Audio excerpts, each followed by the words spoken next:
Hello students, मैं आपकी Sadia ma'am एक बार फिर से स्वागत करती हूँ आपका अपने YouTube channel play with science पर। आपके जो 12th के अंदर चैप्टर था केमिस्ट्री का सॉल्यूशन, हम उसके बारे में पढ़ रहे थे। तो अब हम पढ़ेंगे नेक्स्ट टॉपिक के बारे में। तो आपको मैंने लास्ट में आदर्श विलयन और अनादर्श विलयन के बारे में बताया था, कुछ बातें बताई थी, कुछ बातें रह गई थी। तो आज हम उनके बारे में चर्चा करेंगे।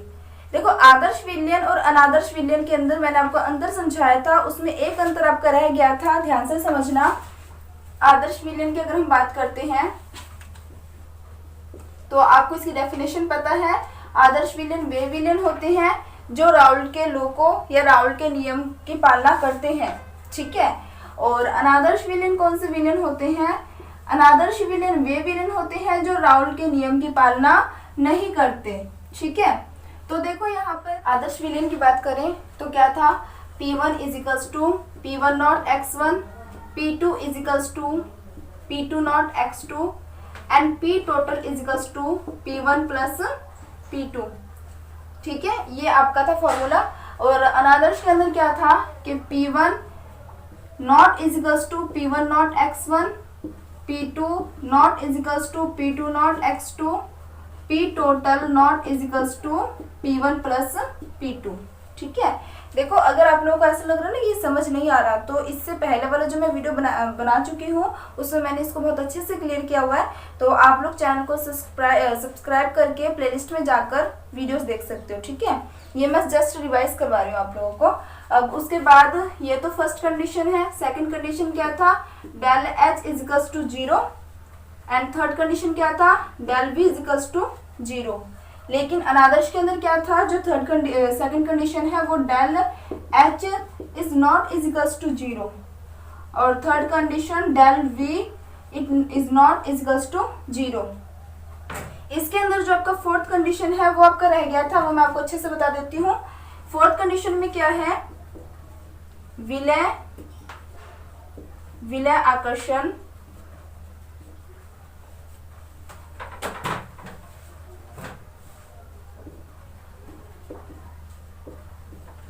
एक होता है आपका विलायक आकर्षण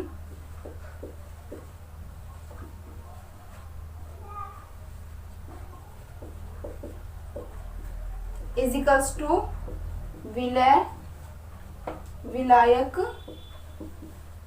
आकर्षण।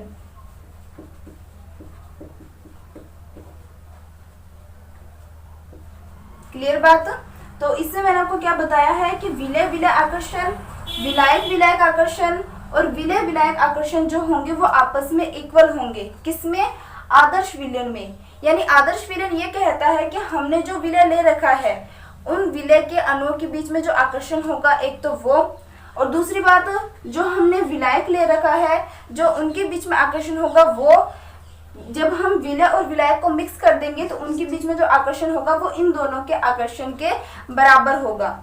लेकिन अगर अपने बात करते हैं अनादर्श विलयन के बारे में, तो अनादर्श विलयन जो है इसमें फोर्थ कंडीशन क्या है? इसमें फोर्थ कंडीशन है आपका विलय आकर्षण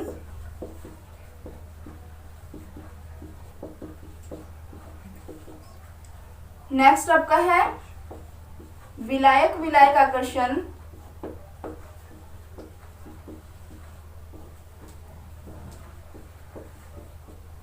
इज नॉट इजिकल्स टू विलायक आकर्षण।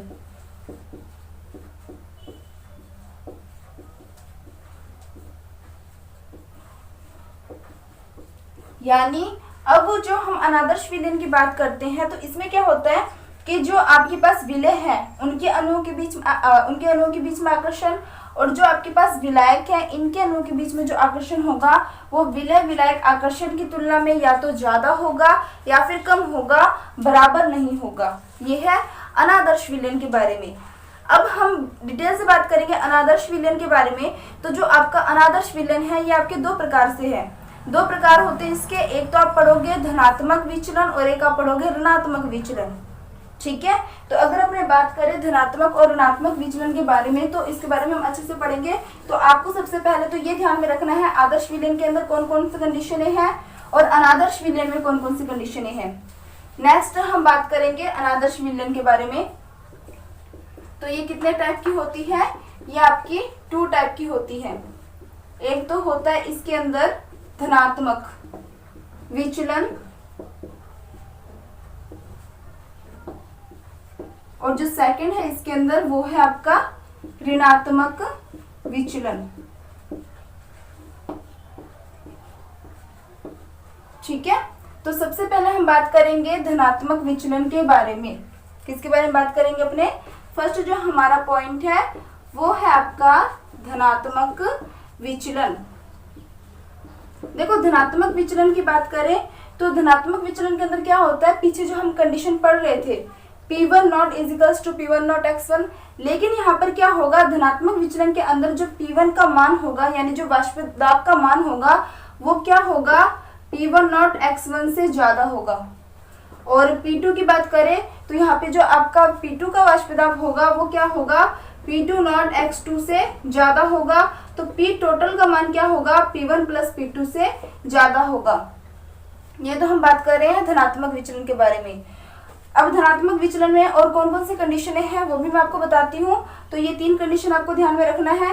नेक्स्ट, अगर अपने इसी के कंपैरिजन में ऋणात्मक विचलन की बात करें, किसकी बात करें, ऋणात्मक विचलन के बारे में, तो ऋणात्मक विचलन में क्या होता है, ऋणात्मक विचलन के अंदर भी आपको ध्यान में है कि भाई अब अनादर्श विलयन है तो बराबर तो होगा नहीं। तो ऋणात्मक में क्या होता है कि जो आपका P1 है इसका मान P1 नॉट x1 से कम होगा। समझ आ रही मेरी बात? देखो, हमने पीछे अनादर्श विलयन के अंदर ये कंडीशन पढ़ा है कि जो आपका P1 है वो कभी भी P1 नॉट x1 से x1 के बराबर नहीं होगा। अब बराबर नहीं होगा का मतलब है कि या तो कम होगा या ज्यादा होगा। जिस वक्त वो आपका वाष्प दाब का मान ज्यादा होगा तो वो बताएगा धनात्मक विचलन को, और जब उसका मान कम होगा तो वो बताएगा ऋणात्मक विचलन को। ठीक है, तो इसमें नेक्स्ट क्या बन जाएगा, P2 जो होगा वो P2 नॉट x2 से कम होगा, और जो P टोटल होगा वो आपका P1 प्लस P2 से कम होगा। ये आपको फर्स्ट कंडीशन इसके अंदर ध्यान में रखना है। आई थिंक यहाँ तक आपको क्लियर हुआ होगा। अब हम बात करेंगे सेकंड पॉइंट के बारे में। तो सेकंड पॉइंट की अगर हम बात करें तो देखो इसके अंदर क्या चीज़ है, समझना इस चीज़ को कि देखो यहाँ पे मैंने एक तो ले रखा है विलय और एक मैंने ले रखा है विलायक, और इन दोनों को मिलाकर मैंने तैयार किया है विलयन। ठीक है, तो यहाँ पर मैंने विलय के रूप में ले रखा है अल्कोहल। अल्कोहल के अंदर आप देख रहे हो कि अल्कोहल में कौन सा बॉन्ड बनता है, हाइड्रोजन बॉन्ड बनता है। तो इनके बीच में जो आकर्षण होगा वो काफी ज्यादा होगा, यानी मैं ये बोल सकती हूँ कि जो विलय विलय आकर्षण है वो काफी ज्यादा है। उसके बाद मैंने क्या ले रखा है, यहाँ पे विलायक विलायक आकर्षण ले रखा है। यहाँ पे जो हम विलायक विलायक आकर्षण ले रहे हैं, यहाँ पे हम एसीटोन को एग्जाम्पल में लेके चल रहे हैं। इनके बीच में भी जो आकर्षण है, देखो आपको पता है कि जो नेगेटिव वाला होता है ना, डेल नेगेटिव जो है वो डेल पॉजिटिव के साथ बहुत मजबूत बंध बनाता है। ठीक है, तो यहाँ पे एक तो आपका हाइड्रोजन बॉन्ड भी आपको दिख रहा है, साथ ही साथ आप ये भी बोल सकते हो कि जो आपका ऑक्सीजन है वो क्या है, डेल नेगेटिव है, और हाइड्रोजन क्या है, डेल पॉजिटिव है। पॉजिटिव वाला नेगेटिव के साथ, नेगेटिव वाला पॉजिटिव के साथ। ऐसा ही यहाँ पर देखेंगे तो यहाँ पर जो आपका कार्बन होगा वो पॉजिटिव की तरफ या नेगेटिव की तरह काम करेगा, तो ये भी आपका नेगेटिव पॉजिटिव क्या होगा, आकर्षण होगा। लेकिन अगर हम बात करते हैं विलय विलायक आकर्षण के बारे में, तो पहले जहाँ आपका हाइड्रोजन बॉन्ड बन रहा था, पहले जो आपके विलय विलय और विलायक विलायक आकर्षण था वो काफी ज्यादा था। पर जैसे हमने विलय को और विलायक को मिक्स कर दिया, दोनों को मिला दिया, मिलाने के बाद जो आपका विलय विलायक आकर्षण आप देखते हो तो वो पहले की तुलना में क्या होता है, कम होता है। यानी मैं ये बोल सकती हूँ कि विलय विलय आकर्षण और विलायक विलायक आकर्षण क्या है, ज्यादा है, और विलय विलायक आकर्षण क्या है, आपका कम है। तो जिस टाइम आपके इनके आकर्षण का मान ज्यादा हो और विलय विलायक आकर्षण का मान कम हो तो वो राउल के नियम से धनात्मक विचलन प्रदर्शित करते हैं। यहाँ पे जो मैंने आपको डेफिनेशन लिखवाई है इसको अच्छे से समझना। यदि किसी विलयन में विलय विलायक अंतर आणविक बल, विलय विलय अंतर आणविक बल एवं विलायक विलायक अंतर आणविक बल से कम होता है, यानी इसके अंदर जो अंतर आणविक बल है वो आपके इन दोनों के और इन दोनों के अंतर आणविक बल से अगर कम होगा तो वो राउल के नियम से कौन सा विचलन प्रदर्शित करेगा, धनात्मक विचलन प्रदर्शित करेगा। ये आपको ध्यान में रखना है। नेक्स्ट अगर हम बात करते हैं तो इसमें एक ग्राफ है। देखो आपको ना मैंने जब आदर्श विलयन बताया था, सबसे पहले जब मैंने आपको राउल्ट ने बताया था, राउल्ट का नियम समझाया था, तो उसमें मैंने आपको एक ग्राफ समझाया था इस तरीके से। मैंने आपको कहा था ये ग्राफ काफी इंपॉर्टेंट है एग्जाम के पॉइंट ऑफ व्यू से, ठीक है। तो इसके अंदर हम क्या लेके चल रहे थे, यहाँ पे x1 का मान 0 ले रहे थे और x2 का मान 1 ले रहे थे, और यहाँ पे हम क्या ले रहे थे, x1 का मान 1 ले रहे थे, तो x2 का मान यहाँ पे हमारा क्या चल रहा था, 0। जहाँ पर आपका x1 0 है, x2 का मान मैक्सिमम है, जहाँ पर x2 के मूल अंश ज्यादा होंगे, वाष्पदाब भी वहां पर किसका होगा, सेकंड विलेन का ही होगा, P2 का होगा। यहाँ पर अगर x1 का मान मैक्सिमम है, x2 का मान 0 है, तो यहाँ पे हम वाष्पदाब किसका लिखेंगे, यहाँ पे हम वाष्पदाब लिख लेंगे P1, ठीक है। नेक्स्ट हमारा स्टेप क्या था, हमने इसको इस तरीके से मिला दिया था और इसको इस तरीके से मिला दिया था, ठीक है, और ये इन दोनों को मिलाया था। क्लियर बात है। देखो ये जो था ना, ये तो ग्राफ हमने पढ़ा था राउल्ट के नियम में, लेकिन अब हम जो ग्राफ पढ़ेंगे वो हम पढ़ेंगे किसके बारे में, धनात्मक विचलन के बारे में। धनात्मक विचलन के अंदर ग्राफ सेम ही है, बस फर्क इतना है कि अब जो हम धनात्मक विचलन की बात कर रहे हैं ना, तो जो हमारा रिजल्ट निकलता है ग्राफ के अंदर, वो आपके इस तरीके से ग्राफ के ऊपर मिलता है रिजल्ट, ठीक है। जब धनात्मक विचलन की बात करेंगे तब तो आपका ग्राफ इस तरीके से बन जाएगा, ठीक है। तो ये था आपका राउल्ट के नियम से धनात्मक विचलन का ग्राफ। अब हम बात करेंगे कि राउल्ट के नियम से ऋणात्मक विचलन के बारे में, ठीक है। तो इसमें क्या होता है कि इसमें जो हमारे पास जो विलय के रूप में हमने लिया, एक तो लिया सल्फ्यूरिक अम्ल, तो ये हमारा विलय विलय आकर्षण है।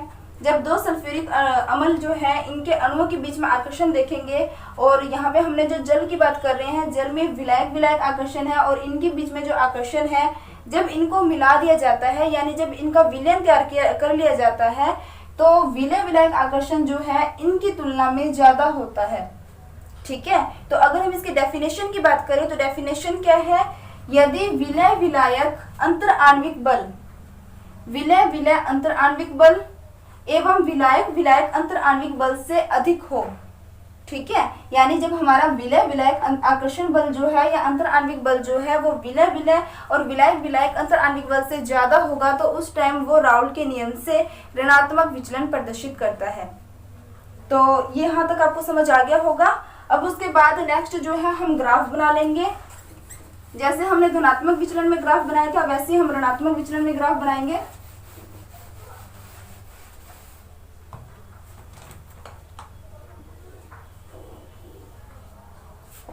यहाँ पे x1 इजिकल्स टू 0 है, तो x2 इजिकल्स टू क्या हो जाएगा 1, और यहाँ पे आपका x1 इजिकल्स टू 1 हो जाएगा, x2 इजिकल्स टू 0। x1 0 है तो यहाँ पर P1 का मान क्या होगा, कोई मान नहीं होगा, तो x2 का मान यहाँ पे आपका P2 नॉट लिखा जाएगा, और यहाँ पर आपका क्या हो जाएगा P1 not. Clear. Next step में क्या करते हैं, हम इसको मिला देते हैं इस तरीके से। ये रेखा बताएगी P1 को, ये रेखा बताएगी P2 को, और ये रेखा जो बताएगी वो है आपको बताएगी P टोटल को। ये तो हमने पढ़ा था राउल्ट के नियम में, ठीक है। लेकिन अब हम बात करेंगे ऋणात्मक विचलन के बारे में। तो ऋणात्मक विचलन में जो हमारा ग्राफ हमें प्राप्त होता है उसमें आपको ध्यान में रखना है धनात्मक विचलन का बिल्कुल अपोजिट, यानी अब जो हमें विचलन प्राप्त होगा वो आपको ग्राफ से नीचे प्राप्त होगा इस तरीके से। क्लियर बात, ठीक है। तो राउल्ट के नियम के लिए ग्राफ ये था, और अगर धनात्मक विचलन हो तो ऊपर प्राप्त होता है ग्राफ, और अगर ऋणात्मक विचलन हो तो ग्राफ आपको नीचे प्राप्त होता है। तो ये था आपका अनादर्श विलयन के बारे में। तो मेरे हिसाब से जो आपका द्रव्य विलयन के बारे में जो आपका टॉपिक था अनादर्श विलयन आदर्श विलयन, ये सारे अच्छे से क्लियर हो गए होंगे। फिर भी कुछ डाउट रह जाता है तो आप लोग कमेंट सेक्शन में कमेंट करोगे। अगर आपको वीडियो पसंद आए तो लाइक शेयर करोगे, चैनल को सब्सक्राइब करोगे। आपके लाइक शेयर से मुझे मोटिवेशन मिलता है कि मैं आप लोगों के लिए ऐसे वीडियोस और लेके आऊँ। Thank you.